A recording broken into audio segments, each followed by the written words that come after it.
have any control over, and they don't inhibit those. One of those is the norovirus. Now, if your hand sanitizer doesn't contain alcohol, then it's likely to contain triclosan, which is a powerful antibacterial agent and often used in making pesticides. It is readily absorbed by the skin, which can directly impact thyroid function and can cause damage to the liver and muscles.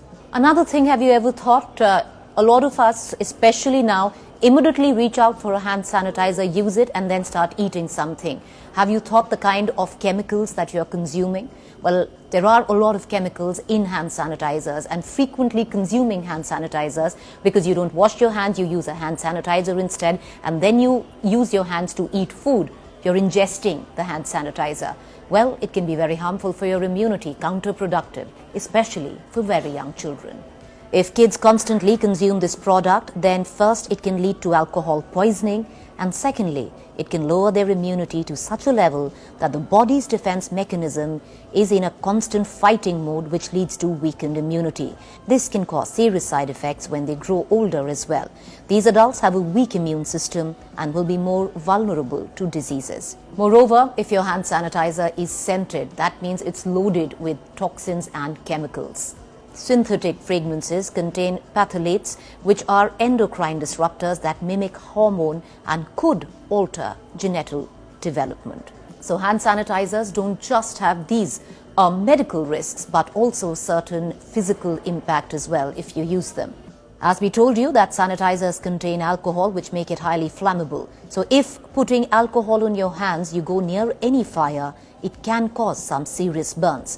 One such incident had happened in Rewari, where a person had suffered 35% burns because he was in close proximity to a kitchen stove while using hand sanitizer on his clothes. There is a video that is circulating that seems to suggest a car in Delhi caught fire because a hand sanitizer kept in the car actually burst, leading to the car catching fire.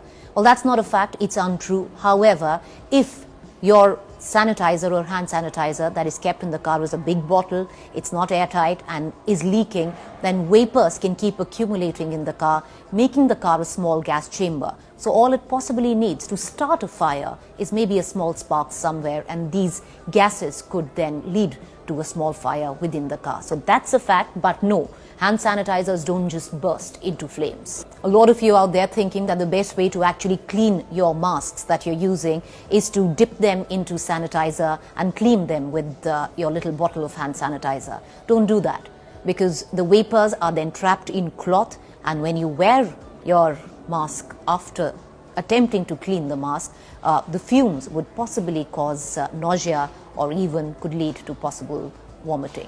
So here is how you can prevent yourself. Wash your hands using soap and water. Keep the sanitizer away from children.